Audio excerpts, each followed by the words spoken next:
All right, here we go. We are live now. Instagram, Facebook. Good morning. Welcome to the PTI Nice Daily Show. Happy Thursday morning. Happy to be here as your host with you all. My name is Alan. I'm the COO of ICE and faculty member in our fitness athlete division here on Leadership Thursday. Thanks for listening on the podcast, on YouTube, Facebook, Instagram, wherever you catch us. We appreciate it. Couple announcements before we get started. If you didn't see, we fired back up the Play Offense masks.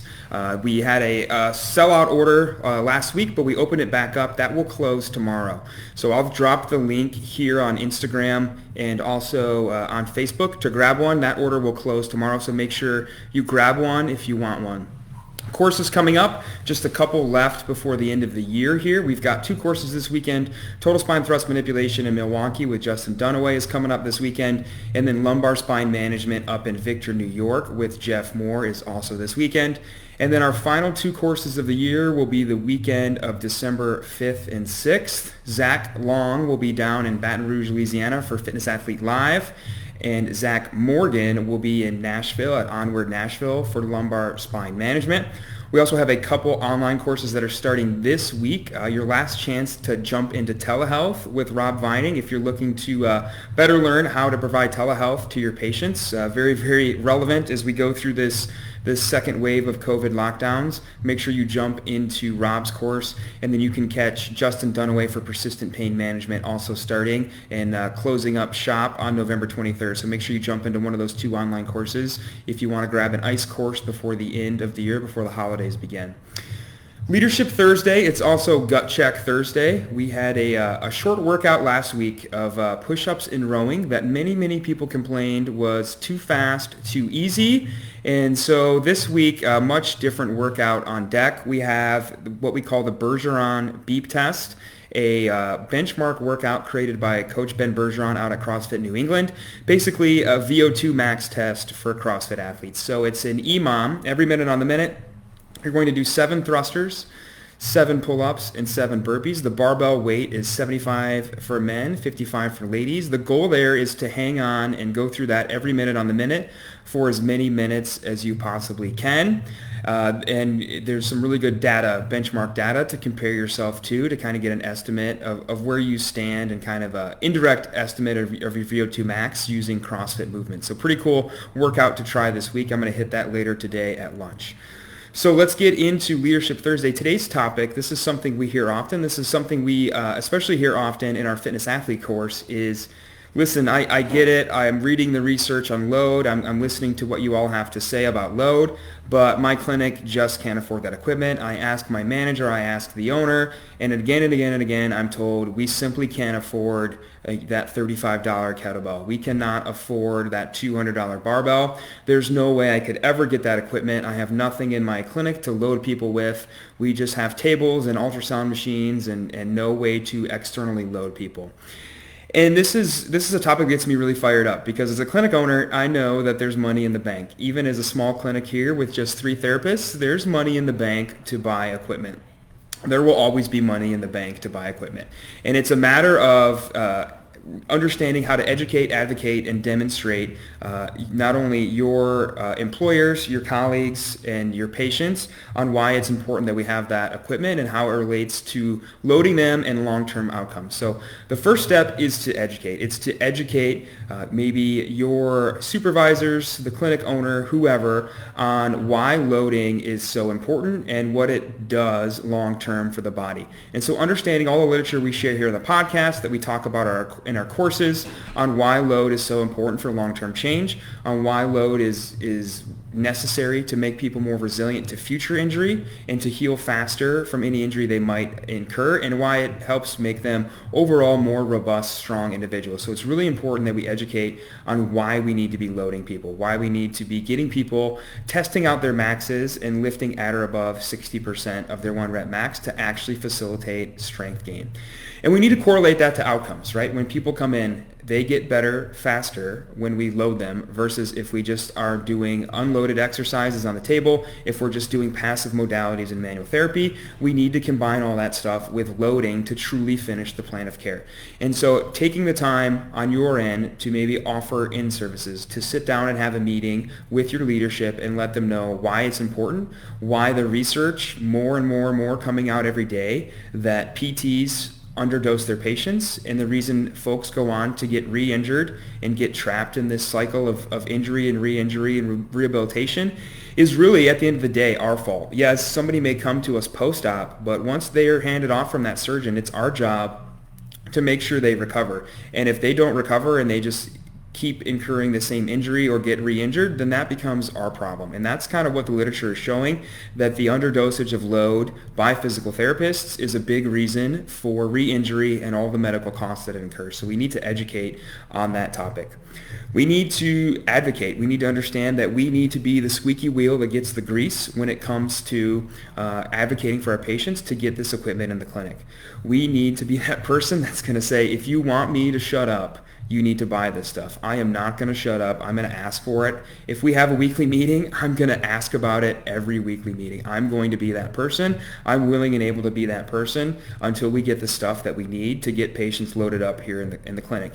And even be a little bit, sassy about it. If patients are asking, say, hey, sorry, Frank, I'd really love to help you get your back stronger, but we just don't have the equipment you need here. So it's going to take you a lot longer to get better than you could be. And that's because we don't have the equipment here that we need. And I think, again, being that squeaky wheel, being maybe a little bit sassy and passive aggressive about it is a way to move yourself towards getting what you need in the clinic.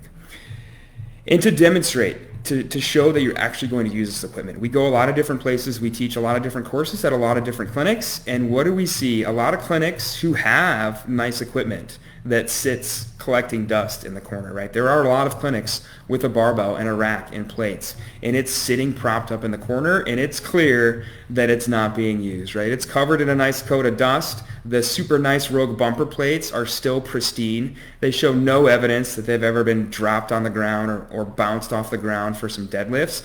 And that goes back to show like the management, well, if we buy this stuff, you don't use it, so we're not going to spend any money on it. It's just going to go to waste. So it's really important that once that stuff gets in the clinic, you're using it a lot. You're saying, hey, look at me. I'm using this stuff all the time. It's important that we have this. And once you start to use it and you work with other folks, they want to start using it too. And you start to get into issues where you're fighting over the equipment, which is a great position to be in because that's probably going to lead to you getting more equipment, which at the end of the day is what is going to help patients. Now, on an education standpoint from you as the therapist, you really need to be tuned in to what you generate as revenue as a therapist. It's really important that you understand what you make and how that correlates to what you get paid and how much room is left, yes, for the general overhead of the clinic, for paying the light bill and paying for supplies and maybe paying for somebody to do the billing, but to understand how much wiggle room is there really in the budget. It's important that you understand that and that you're armed with that data when you walk in to have these conversations with your leadership. We've done a bunch of episodes on here about finding out what you're worth, what revenue you're generating based on where you live. Obviously, if you're taking cash, you know exactly what you're making. If you're billing insurance, it's a little more legwork, but it's totally possible to find out based on how many units you're billing, how many visits you're seeing a week, and what you're getting reimbursed based on where you live. It's possible to sit down, spreadsheet it out, and find out how much wiggle room is in the budget. And it's also really important to educate leadership on how cheap this stuff can be, right? When we look at the cost of an ultrasound machine or a BFR machine or a new high-low table or a lot of the other stuff that clinic ownership has no problem spending money on, the cost for a set of kettlebells, the cost for a barbell and plates, the cost for a rowing machine or a fan bike is really a drop in the bucket. And again, that goes back to you knowing how much revenue you generate, how much wiggle room is in the budget, and asking those tough questions. And I would argue if you ask those tough questions and you're trying to figure out what you're generating, how much room is in the budget for equipment, and you get shot down and told you're not allowed to have access to that information, then again, that's an area where you need to advocate, and maybe that's a conversation you need to have with your ownership of why you can't have access to that information. So don't be afraid to have those tough conversations with your leadership of what is actually in the budget, what am I making, how much wiggle room is there for equipment. And finally, and this might be the hardest topic for us as PTs, and it certainly could end up with you getting in trouble, but don't be afraid to refer patients who you think need a lot of loading that you cannot provide. Do not do those patients a disservice by having them come to your clinic where you know you have nothing to load them with, and they're going to be doing unweighted table exercises or light band exercises, and you know they need some heavy load. Do not be afraid to refer those patients and kind of back up when asked, why did you send that patient out after their eval, and say, we don't have the equipment that person needs. What we see a lot, especially from the fitness athlete side of things, is people trying to treat CrossFitters and Olympic weightlifters and powerlifters who are used to lifting heavy loads, doing these higher level movements. The clinic has no way to replicate those in the clinic, and they're still trying to treat them with band exercises and supine stuff on the table, instead of getting them loaded and trying to figure out what happens to their deadlift at 90% of their max when they start to have back pain. If you can't replicate those movements in the clinic, you're doing that patient a disservice. And again, that kind of comes back to those patients going on to continue to have injury, seeking out surgery and other things beyond PT because we failed to load them appropriately. So please, please, please do your due diligence and refer those people out until you get the equipment you need to treat them. And again, having that tough conversation with leadership of, I had to send that patient out after the eval. We could not keep them on the caseload because we do not have the equipment we need here to treat that person appropriately. There's nothing wrong with advocating for your patients in that manner. So don't be afraid to educate yourself, educate your leadership. Don't be afraid to advocate for why you need that equipment, to advocate for the patient, and to advocate for that patient to go somewhere else to get the treatment and care that they need and that they deserve. And then demonstrate. When you get this stuff, actually use it. Find a way to use it with most patients and show your leadership that it was a good investment for them to spend money on that equipment to have in the clinic that you asked for. Make sure that you finish the drill and seal the deal, and show them that you're as invested in using that stuff as they are in buying it for you. So happy to have these conversations more. I know it's a tough spot. It's a tough spot a lot of folks are in. We are lucky here to have endless equipment being inside of the CrossFit gym with our patients. But certainly when I worked at previous jobs, I was not afraid to bring in my own kettlebells and dumbbells from home and get people loading them in the clinic because I knew it was what they needed to get better faster. So don't be afraid to be a squeaky wheel that way. I made a big show of parading a set of kettlebells in at the start of every week, storing them and then shipping them back out to take them home to use on the weekend. So don't be afraid to do that either. Obviously not a long-term solution, but it will get the job done to make sure that your patients get the load that they need. That's what we've got for you on this Thursday. Don't forget to hit gut check. Don't forget to get your mask order in. Check out a live course if you're going to be in New York this weekend. I will see you this weekend, jumping on a plane tomorrow with our friend Rachel Salina to come help Jeff teach that course. And then don't forget to check out Zach in December, either in Baton Rouge or Nashville. And then we have plenty of courses. We've got a dozen or more pending for 2021, so make sure you keep checking out ptionice.com to check out courses coming your way. And then check out ICE social media tonight at 8 p.m. Eastern. We've got a special announcement for you all. We're giving away some free continuing education, so keep your eyes peeled to Instagram or Facebook tonight at 8 Eastern as well to see what we've got in store for you all. Other than that, hope you all have a great Thursday. Hope you have a great weekend. Bye, everybody.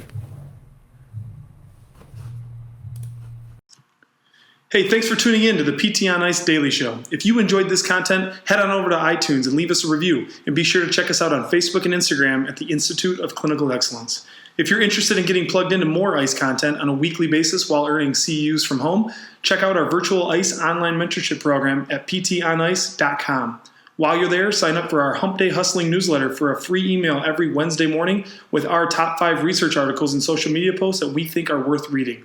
Head over to ptonice.com and scroll to the bottom of the page to sign up.